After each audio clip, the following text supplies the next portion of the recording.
Hi hello welcome to our channel. నేను మీ సిరి. ఈరోజు మనం చెప్పుకోబోయే కథ ప్రేమ సంఘర్షణ పార్ట్ 7. కథలకు వెళ్ళే ముందు వీడియోని లైక్ చేసి హైప్ చేయడం మర్చిపోకండి ఫ్రెండ్స్. ఇక వచ్చేయండి. బాబాయ్ ఏంట్రా అని అయోమయంగా అన్నాడు కృష్ణ. కంగారుగా ముఖముఖాలు చూసుకున్నారు రాగమాలిక, మాధవ్, సుప్రజలు. అసలు విషయమే మర్చిపోయారు వాళ్ళు కూడా. చెప్పరా, రాగ నీ కూతురంది. నీ కూతురే కదా? మాధవ్ రాగమాలిక వైపు చూస్తూ అడిగాడు రేవంత్ కృష్ణ. కాదు అన్నాడు మాధవ్. రాగమాలికలో కంగారు మొదలైపోయింది. మరి అని అడిగాడు. మా అక్క కూతురు కృష్ణ అని అంది సుప్రజ. అంతా అయోమయంగా చూశారు. అవును, రాగ మా అక్క కూతురు. మా అక్క లేదు. రాగ బాధ్యతతో పాటు ప్రేమ కూడా మాదే. అలాంటప్పుడు మా కూతురే కదా అని సుప్రజ అంది. కృష్ణ ముఖం విచ్చుకుంది. మిమ్మల్ని బాబాయ్ పిన్ని అంటుంటే నాకేం అర్థం కాలేదురా కాసేపు అని అన్నాడు కృష్ణ.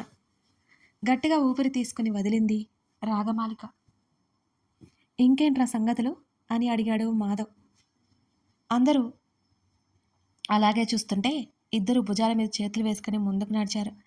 అందరికీ మధ్యాహ్న భోజనాలు అయ్యాక సుప్రజ, మాధవ్ ఇద్దరు రాగమాలికకి చేయినిచ్చి, ఇది మీ అమ్మది రాగా, నీకెప్పుడో ఇవ్వాలి అనుకున్నా, ఇప్పుడు కుదిరింది అని అన్నారు.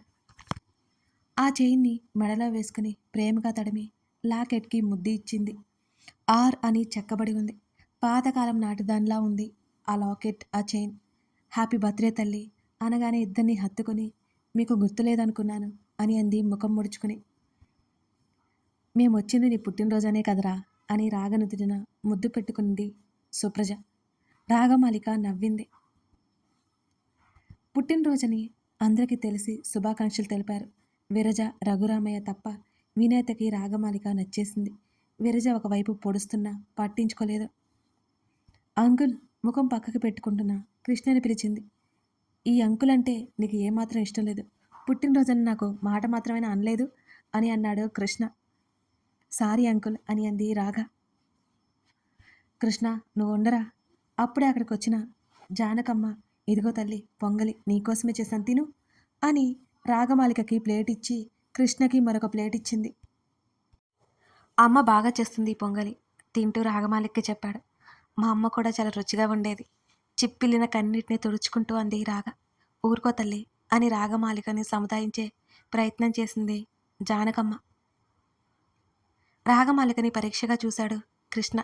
ఆ ముక్కు, ఆ ముఖం పరిచయం ఉన్నలా వారిలా అగుపించే. జానకమ్మకు కూడా అదే భావన. ఎవరి రాగమాలిక? మీ అమ్మ పేరేంటి తల్లి అని అడిగింది జానకమ్మ. చంద్రిక బామ్మగారు అని చెప్పి రేవంత్ కృష్ణ వైపు చూసింది. అతను తినే ముద్ద నోటి దగ్గర ఆగిపోయింది. ఒకసారి కళ్ళు మూసుకుని తెరిచాడు అప్రయత్నంగా. జానకమ్మ పిలిచేది వినిపించుకోకుండా, మరొక మాటకి తావివ్వకుండా అక్కడి నుంచి బయటికి వెళ్ళిపోయాడు. అంకుల్కి ఏమైంది బామ్మగారు అని అంది రాగమాలిక. ఆవిడ ఏమి చెబుతుందా అని చూస్తూ. నా కోడలి పేరు కూడా చంద్రిక, అందుకే కృష్ణబాబు అలా వెళ్ళిపోయాడు. ఇన్నేళ్ళు గడిచినా ఆ అమ్మాయిని మర్చిపోలేదు. ఇలాంటి పిచ్చి ప్రేమని నేను ఎక్కడా చూడలేదు అని ఆమె కన్నీళ్లు పెట్టుకుంది. మళ్ళీ ఆవిడే కొనసాగిస్తూ, మళ్ళీ మళ్ళీ పెళ్లి చేసుకోమని ఎన్నిసార్లు చెప్పినా వినలేదు. చంద్రిక తప్ప తన భార్య స్థానంలో ఎవరు ఉండడానికి వీల్లేదని తెగేసి చెప్పాడు. ఈ వంశం ఇలాగే ఆగిపోతుందని వాళ్ళ నాన్నగారు ఎంత చెప్పినా వినలేదు. 24 ఏళ్లుగా ఇద్దరికీ మూగ సైగలు తప్పితే ప్రేమగా మాట్లాడుకున్న రోజులే లేవు అని చెప్పడం ముగించి రాగమాలిక వైపు చూసింది జానకమ్మ. అప్పటికే కన్నీళ్లతో జానకమ్మ చెప్పేది వింటూ ఉండిపోయింది రాగమాలిక. ఇవన్నీ నీకు చెప్పి అనవసరంగా నిన్ను బాధ పెట్టాను కదా అని బాధగా అంది ఆవిడ. అలాంటిదేమీ లేదు బామ్మగారు.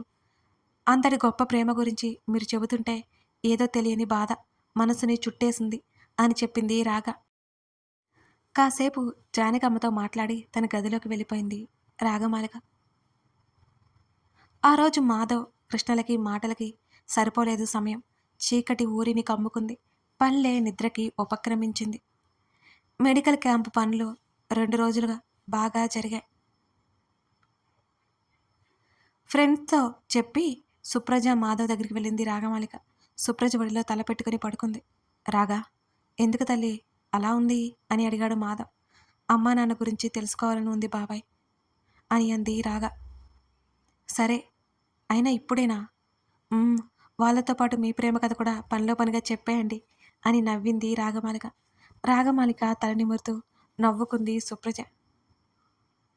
తలుపు తట్టిన శబ్దం రావడంతో తలుపు తెరిచాడు మాధవ్.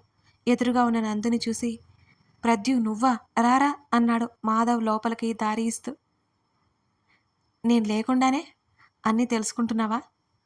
నాకు తెలుసుకోవాలనుందని నీకు తెలుసు కదా, పిలవాలని లేదా ఆ అని రాగమాలికను చూస్తూ అడిగాడు నందు. టైం వేస్ట్ చేయకుండా ఒక పక్కన కూర్చొని విను అని సీరియస్గా చెప్పింది రాగ. అంతకు ముందు రోజు రాత్రి నందు దగ్గర ఆమె ఏడ్చిన సన్నివేశం గుర్తొచ్చిన దగ్గర నుంచి మనసంతా ఏదోలా అయిపోయింది. ఎవరి దగ్గర అంత త్వరగా తన ఫీలింగ్స్ని బయటపెట్టని తను రాత్రి అతనితో అంత చనువుగా ఉండటం ఆమె మదిలో ఏదో అలజడి రేపింది. ఇక మీదట అతనితో ఎప్పట్లాగే ఉండాలని నిర్ణయించుకుంది. కానీ తనకి ఎంతో ఇష్టమైన కలువ గురించి ఎలా తెలిసి ప్రద్యుకి అన్న సందేహం ఆమెలో ఉంది. బుర్ర చించుకునేలా చేసింది రాగమాలికని. పొగరు గొనుక్కున్నాడు నందు. రాగా ఏంటా మాటలు కసిరింది సుప్రజ. మౌనంగా ఉండిపోయింది రాగమాలిక. మాధవ్ పక్కన కూర్చొని ఆయన చెప్పేది వినడానికి సిద్ధమయ్యాడు నందు.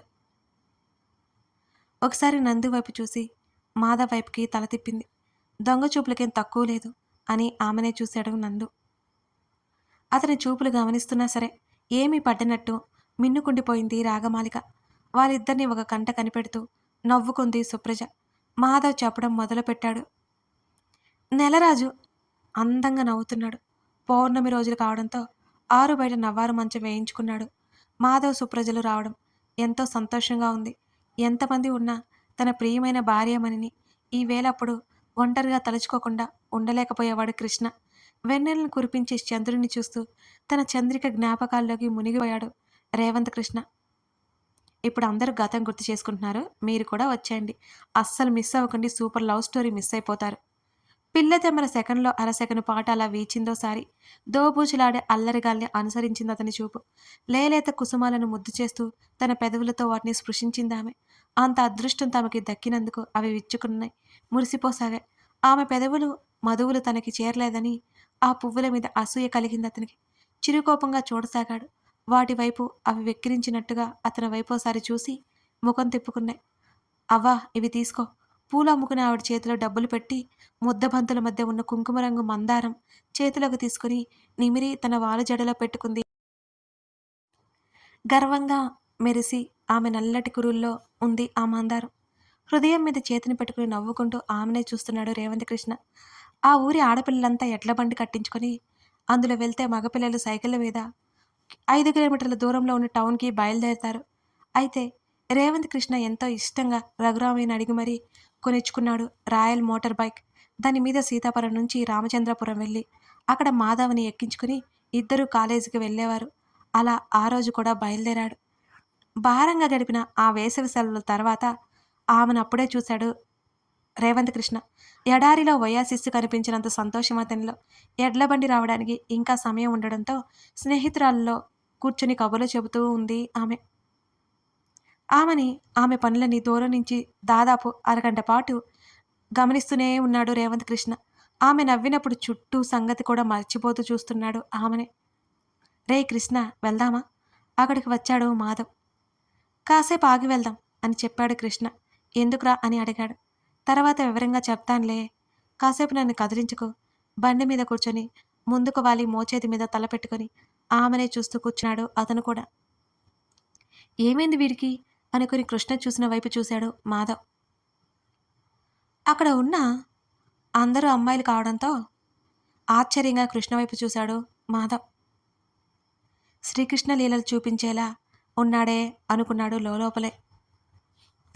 సప్త స్వరాలను తలపిస్తున్న ఆమె అందల సడికి అతని హృదయ సవ్వడి జత చేస్తూ ఆమె వెంట నడిచాడతను. వాళ్ళ జడ వయ్యారంగా ఆమె నడుం మీద ఊగుతూ అతన్ని పిలుస్తున్నట్టుగా అనిపిస్తుంటే, ఆమెను చేరుకోవాలి అన్న తపన అంతకంతకు పెరుగుతుంటే, అదుపు తప్పుతున్న మనసుని బలవంతంగా నియంత్రించుకుంటూ ఆమెనే అనుసరించసాగాడు రేవంత్ కృష్ణ. అక్కడ ఆమె నడక ఆగిపోగా అక్కడ అతని అడుగులు నిలిచిపోయాయి.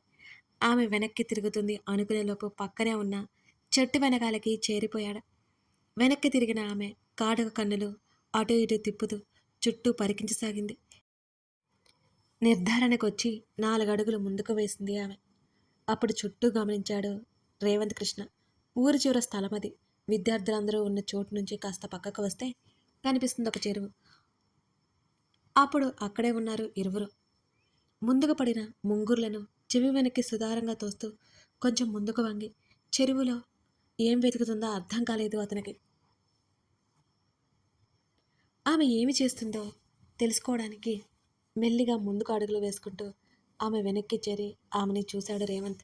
ఇంకాసేపట్లో వాడిపోయే తెల్ల కొలవగలు కనిపించాయి అతనికి.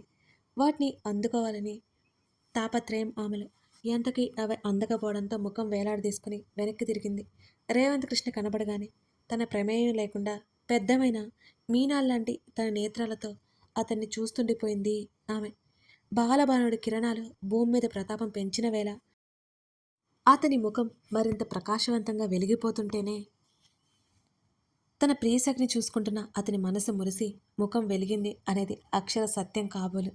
ఆమె ఇంతకు మునుపు చూసింది కాబట్టి గుర్తు చేసుకుంటూ చిరునవ్వులు చిందిస్తున్న ఆ నూనూగు మీసాల రాకుమారుడిలా ఉన్న అతని రూపాన్ని ఆమెకే తెలియకుండా మనస్సు బుద్ధిపొరల్లో నిక్షిప్తం చేసుకుంటోంది ఆమె.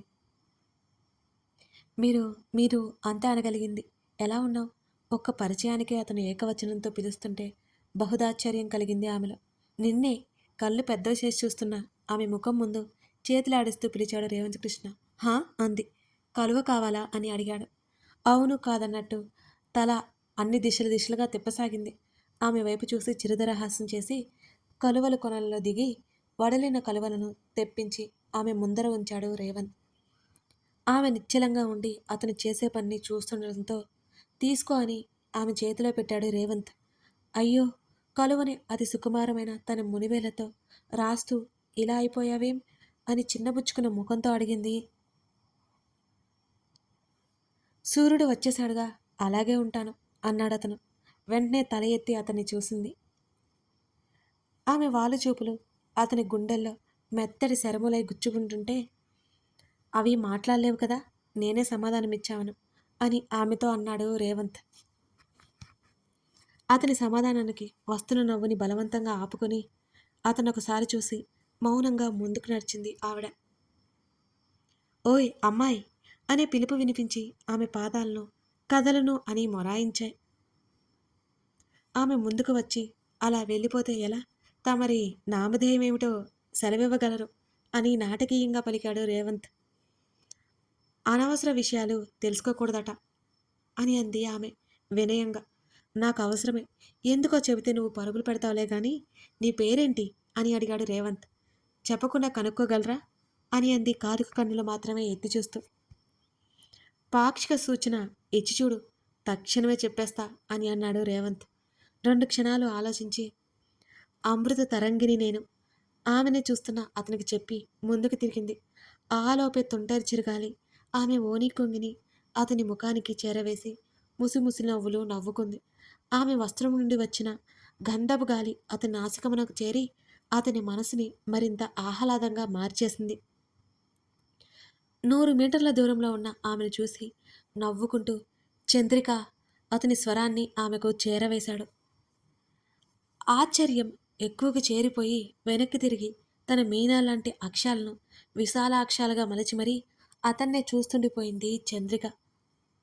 తన పేరు అడిగిన ముఖపరిచయం లేని వారికి ఇలాగే చెప్పేది. ఎవరు కనిపెట్టేవారు కాదు. కానీ మీకు ఎలా తెలుసు? ఆమె ఆశ్చర్యానికి అతను నవ్వుకుంటూ అడిగాడు. అమృత తరంగని అన్నావంటే వెన్నెల అనే కదా, లేదా చంద్రిక? చంద్రిక అని పిలవాలి అనిపించింది, కాకపోతే వెన్నెల అనేవాణ్ణి. చంద్రిక అంటే ఆగావు బదులిచ్చాడు రేవంత్. నవ్వి ముందుకు కదిలింది. ఓయ్ అమ్మాయి, మాట్లాడుతుంటేనే వెళ్ళిపోతే ఎలా? అతను వెనక నుంచి అరుస్తున్నా వినిపించుకోలేదు ఆమె. చిరునవ్వులు చిందిస్తున్న మోముని పదే పదే గుర్తు చేసుకుంటూ మాధవ్తో పాటు కాలేజీకి బయలుదేరాడు రేవంత్ కృష్ణ. కథ కొనసాగుతోంది. అదన్నమాట రేవంత్ కృష్ణ చంద్రికల పరిచయం. మీకు ఈ కథ నచ్చిందని అనుకుంటున్నాను.